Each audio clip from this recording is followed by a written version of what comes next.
A 12-year-old girl walked into a motorcycle club with a box of candy bars and a desperate hope. Seconds later, she hit the floor. What happened next wasn't just a rescue. It was the beginning of something that would change an entire community. This is Marley's story. The Saturday afternoon heat pressed down on the Black Rain MC clubhouse like a weight nobody asked for. Inside, the air conditioner wheezed against the Missouri summer while Mahoney sat at the bar going over receipts, his reading glasses sliding down his nose. Chainsaw and Ghost were playing cards at a corner table, their voices low and lazy. Mama Joe hummed something old and bluesy from the kitchen, the smell of her chili filling every corner of the room. The door creaked open. Nobody turned at first. People wandered in all the time, delivery drivers, friends, the occasional lost tourist looking for the diner next door. But then came the voice, small and shaky. "Excuse me?" Mahoney glanced up. A kid stood in the doorway, backlit by harsh sunlight. Skinny, maybe 12. An oversized gray hoodie hung off her frame like it belonged to someone else. In her hands, she clutched a wrinkled piece of paper and a cardboard box that sagged in the middle. "We're, selling candy bars," she said, barely louder than a whisper. "For school. It's $1 each." Chainsaw grunted something that might have been a no. Ghost didn't even look up from his hand. Mama Joe poked her head out from the kitchen, wiping her hands on her apron, but said nothing. The girl stood there, frozen. Her knuckles were white around the box. Mahoney set down his pen. The girl swayed slightly, like she was on a boat instead of solid ground. He'd seen that before back in his EMT days. Dehydration, exhaustion, hunger. "You okay, kid?" he asked, standing. "I'm fine," she said quickly. Too quickly. Do you want to buy any? They're really good. Caramel or almond." She took a step forward. Then another. Her foot caught on nothing, and suddenly she wasn't walking anymore. She was tilting, eyes rolling back, box tumbling from her hands. "Shit!" Mahoney vaulted over the bar. The girl hit the concrete floor hard, her head bouncing once before Mahoney got there. Cards scattered as Ghost and Chainsaw jumped up. Mama Joe was already moving, faster than anyone her age should. "Roll her on her side," Mama Joe barked, dropping to her knees. "Mahoney, check her pulse." His fingers found her neck. Thin, fast, thready. "She's tachycardic. Breathing's shallow." "When she eat last?" Mama Joe snapped at no one in particular, then looked at the girl's face. Pale, lips dry and cracked. "Jesus, this baby's starving." Sawyer burst through the back door, grease-stained shirt and all. "What the hell happened?" "Get food. Now," Mahoney said. "Diner next door. Soup, juice, something light. Go." Sawyer was gone before anyone else could speak. The girl's eyelids fluttered. A soft moan escaped her lips. "Hey, sweetheart," Mama Joe said gently, brushing hair from the girl's forehead. "You're okay. You're safe. Can you hear me?" Her eyes opened, unfocused and terrified. She tried to sit up. "Whoa, easy," Mahoney said, steadying her shoulders. "You passed out. Just breathe for a second." "My candy," she gasped, looking around frantically. "I dropped. I'm sorry. I'm so sorry." "Forget the damn candy," Chainsaw muttered, but his voice was softer than usual. Mama Joe shot him a look, then turned back to the girl.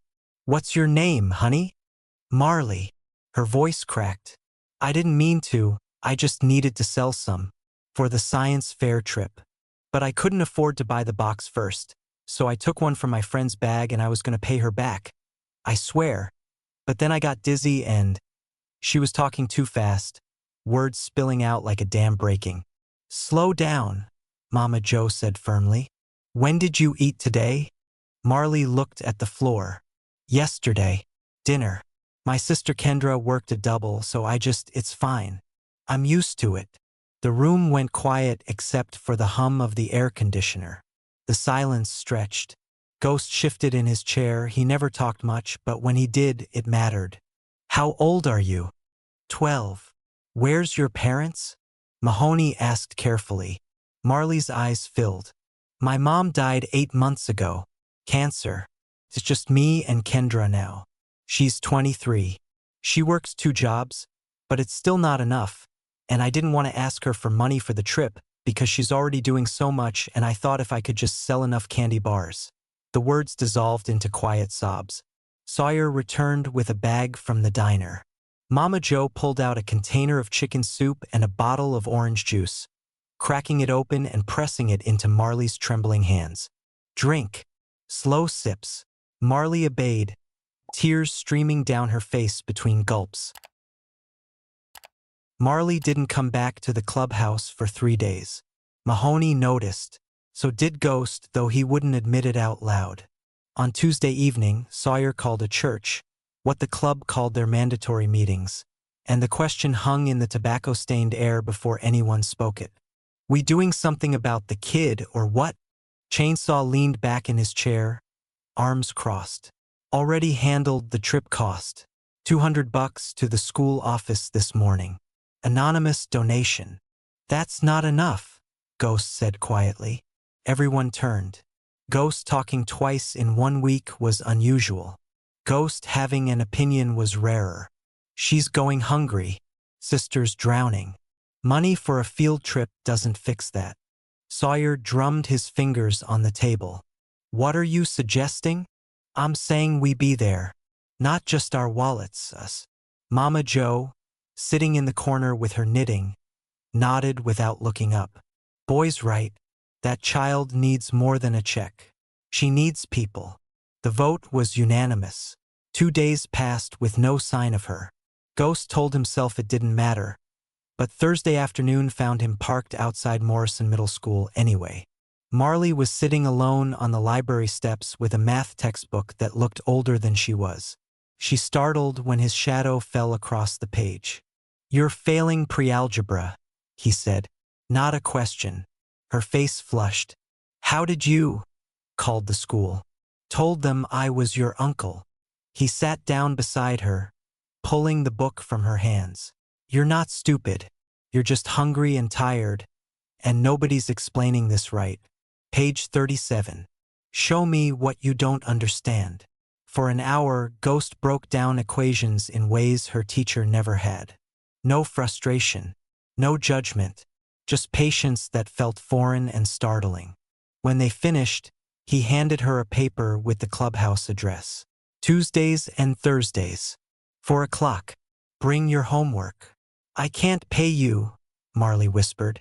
Ghost stood, shoving his hands in his pockets. Didn't ask you to. Kendra came home Friday night to find her apartment door fixed. The lock that had been broken for 6 months, the one their landlord ignored, was now solid, new, gleaming brass. A note was taped beside it in blocky handwriting. You shouldn't have to sleep scared. She stood in the hallway for 10 minutes, key in hand, a pressure building in her chest that felt like gratitude and shame tangled together. She'd seen the bikers around town. Everyone had. You didn't make eye contact. You crossed the street. You certainly didn't accept help from men who wore skulls on their backs. But when she opened the door and found grocery bags on her counter, milk, bread, peanut butter, fresh vegetables, things she hadn't been able to afford, the tears came before she could stop them. Marley emerged from her bedroom, eyes wide. They came by earlier. I didn't let them in, I swear. They just left everything outside. One of them, the big guy with the beard, he said. She paused, looking at her shoes.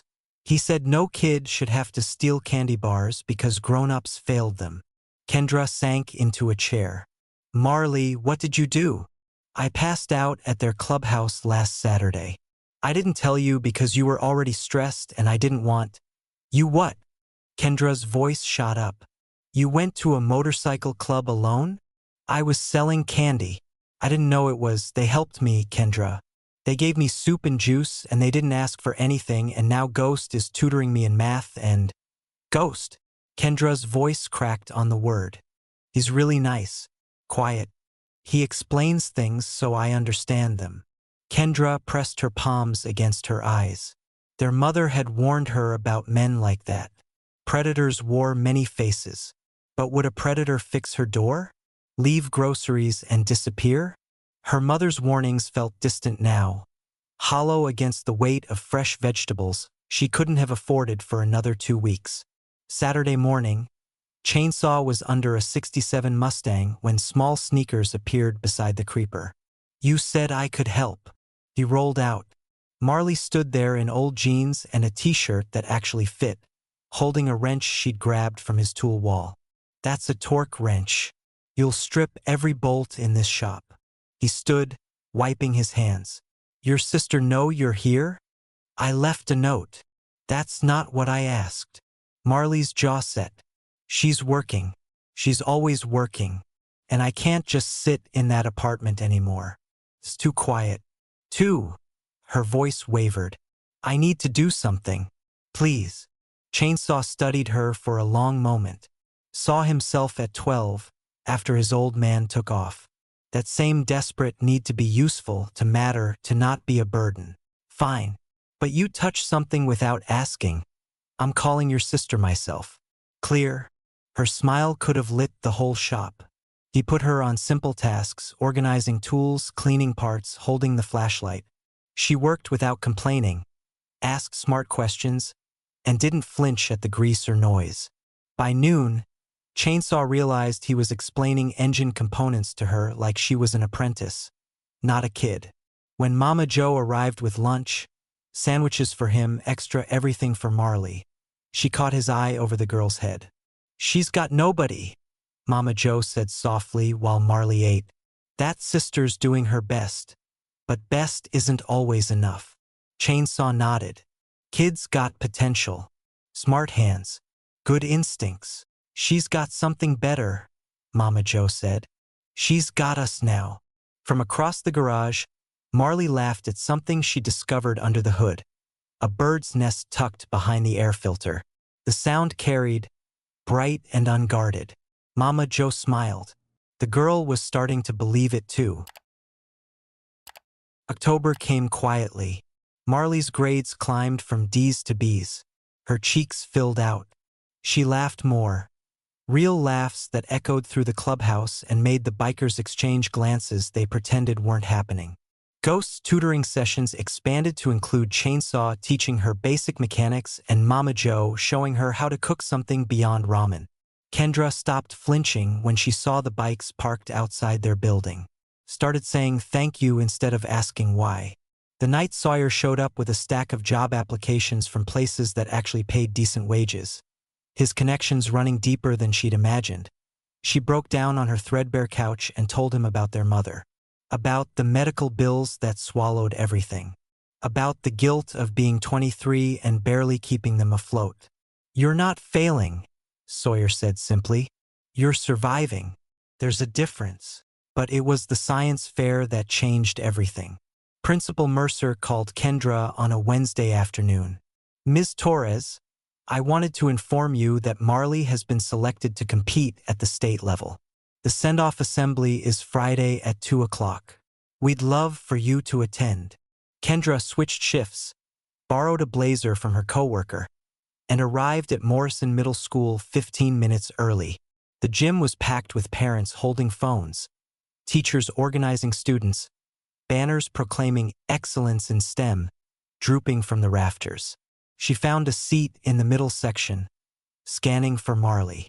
What she didn't see, what nobody saw until they were already there, were the 10 Black Rain members filing through the back entrance. Mahoney had suggested they skip it. "We'll freak people out. Leather cuts in a middle school? Come on."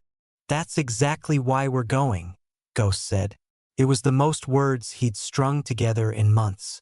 She told Mama Joe we were her family. You don't let family walk across that stage alone. So they came.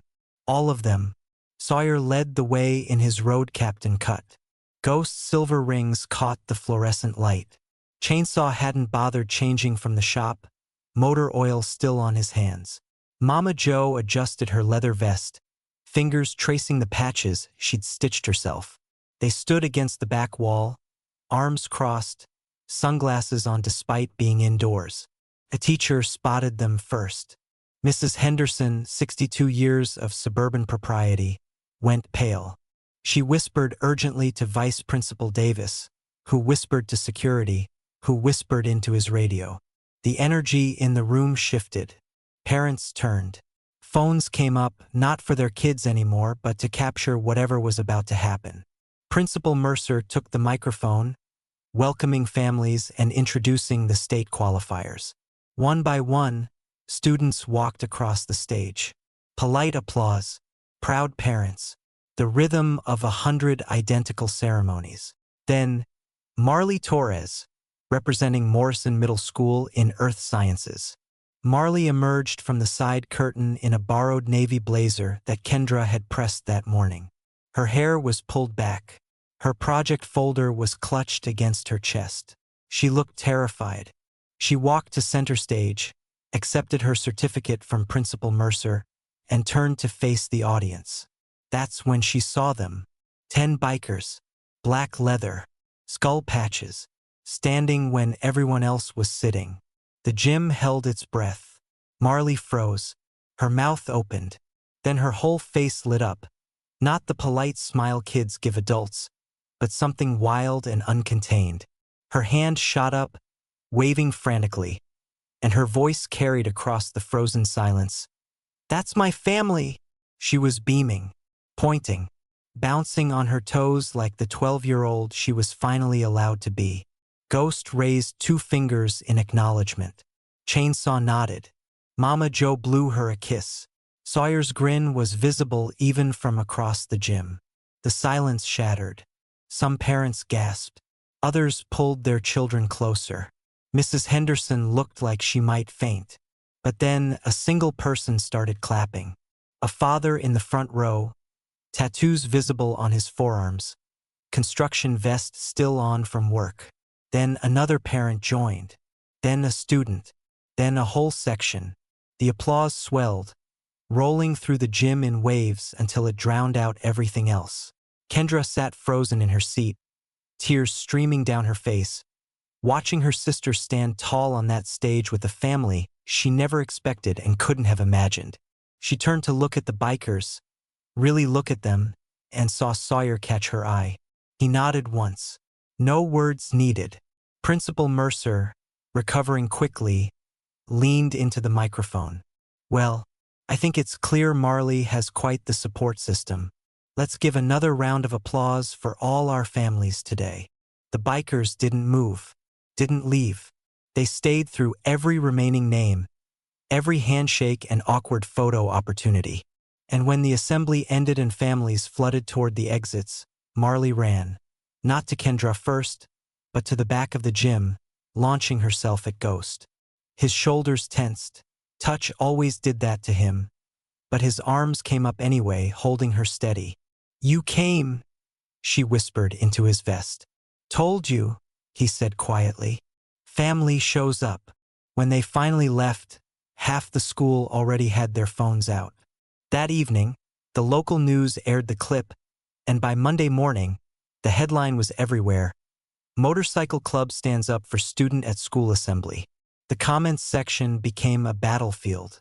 Some praised them, others condemned them. But in Morrison, Missouri, something had shifted. The bikers weren't just outlaws anymore. They were Marley's family, and she'd claimed them in front of everyone. The video blew up overnight. By midweek, it was everywhere, and so was a news van. A reporter from Kansas City showed up outside the clubhouse, camera rolling, questions flying. Sawyer handled it the way he handled everything, direct and honest. "We didn't do this for publicity," he said, standing in the doorway with his arms crossed. "We did it because a kid needed help and nobody else was stepping up. That's it." But the reporter, a sharp woman named Angela Chun, wasn't satisfied with sound bites. "Mr. Sawyer, there's a perception that motorcycle clubs are dangerous, criminal." "Yeah, we know." He cut her off. "We've heard it our whole lives. But you want to know what's actually dangerous? A 12-year-old passing out from hunger because the system failed her. A 23-year-old working herself to death because there's no safety net. That's what should be on your news. The interview aired that night. Then CNN picked it up. Then it was everywhere. The donations started small. $50 here, $100 there. People sending money to the school earmarked for students like Marley. By the end of the first week, Morrison Middle School had received more money than Principal Mercer had raised in 15 years of begging the district. She sat in her office staring at the bank statement like it might disappear. She called Sawyer. "I don't know what to do with this." "Start a fund," he said. "For kids who can't afford field trips, supplies, whatever. Make it permanent. We'd need oversight, a committee, legal structure. Then set it up. We'll help." 2 weeks later, the Morrison Student Opportunity Fund was official. The school board meeting to approve it was standing room only. Parents who'd crossed the street to avoid the bikers now shook their hands. Teachers who'd clutched their purses tighter when they saw the cuts now asked how they could volunteer. But not everyone was convinced. Councilman Perkins stood at the podium during public comment, his face red. "We're celebrating criminals. Teaching our children that breaking the law is acceptable as long as you do one good deed. This is insanity." Mama Jo rose from her seat in the back, her chair scraping loud against the floor. At 71, she commanded attention without raising her voice. "You want to talk about criminals?" Mama Jo's cane tapped against the floor as she approached the microphone. "My grandson, he was 17 when the fentanyl took him. 17. His own father didn't show for the funeral. But these men," she gestured toward the back row, "they buried my boy, sat with me, kept my lights on when I couldn't work. So don't you dare stand there and tell me who the criminals are." Perkins sat down without responding. The state science fair was held in Columbia, 3 hours east. Marley's project on soil erosion and native plant restoration wasn't flashy. No robots, no explosions, but it was thorough, thoughtful, deeply researched. She placed third in her category. When they called her name, she walked to the stage in new shoes Kendra had been able to buy with money from her new job, a position at a medical office that Sawyer had connected her to with benefits and reasonable hours. Marley accepted the bronze medal and immediately looked to the audience, searching. They were there, front row. 6 bikers who'd driven 3 hours on a Tuesday to watch her present. Ghost gave her a thumbs up. Chainsaw whistled. Mama Jo dabbed her eyes with a tissue. But the real victory came after, when a teacher from another school approached Kendra in the parking lot. "Your daughter's support system is remarkable." "She's my sister," Kendra corrected gently. "And yes, they are." The teacher handed her a card. "I run a mentorship program connecting at-risk youth with community volunteers. We could use people like your family, if they're interested." Kendra looked at the card, then at the bikers loading Marley's project board carefully into Sawyer's truck. "I'll ask them," she said. "But I think you'll be surprised how many kids need exactly what they offer." The following spring, the first annual Marley's Ride Scholarship ceremony filled the Morrison Middle School gym again. The Black Rain MC raised $42,000 through a charity poker run that drew over 300 motorcycles. Local businesses donated prizes. The mayor showed up. Marley, now 13 and thriving, helped organize the event. She wore a small black rain patch on her backpack, not a full cut, but an honorary member designation that Sawyer had presented her at a private ceremony. She'd cried. So had Ghost, though he'd deny it forever. During the scholarship ceremony, Marley stood at the microphone to introduce the recipients. Her voice was steady now, confident. "A year ago, I walked into a place I was scared of. I had candy bars I'd stolen and no idea what I was doing." She paused, finding Ghost in the front row. "I left with people who saw me, not my problems or what I didn't have, just me." Her voice wavered. "These scholarships, they exist because some people refused to pretend they didn't see someone falling. and that matters more than you know. The applause was thunderous. After the ceremony, a new student approached Marley, a skinny freshman with worn shoes and frightened eyes, holding a fundraising form for a debate tournament. Marley smiled. "Come on. I know some people you should meet." Ghost caught Marley's eye as she led the nervous freshman toward the clubhouse doors. He didn't smile but nodded once. She nodded back. No words necessary. They both knew what was about to happen. Another kid would find family in the last place anyone expected. The ripple continued. Sometimes the people society fears are the ones with the biggest hearts. What would you do if you saw someone falling? Would you catch them? Drop your thoughts below. And if this story moved you, share it with someone. Let's keep the ripple going. Don't forget to subscribe to Embrace the Journey for more stories that remind us why kindness matters. See you in the next video.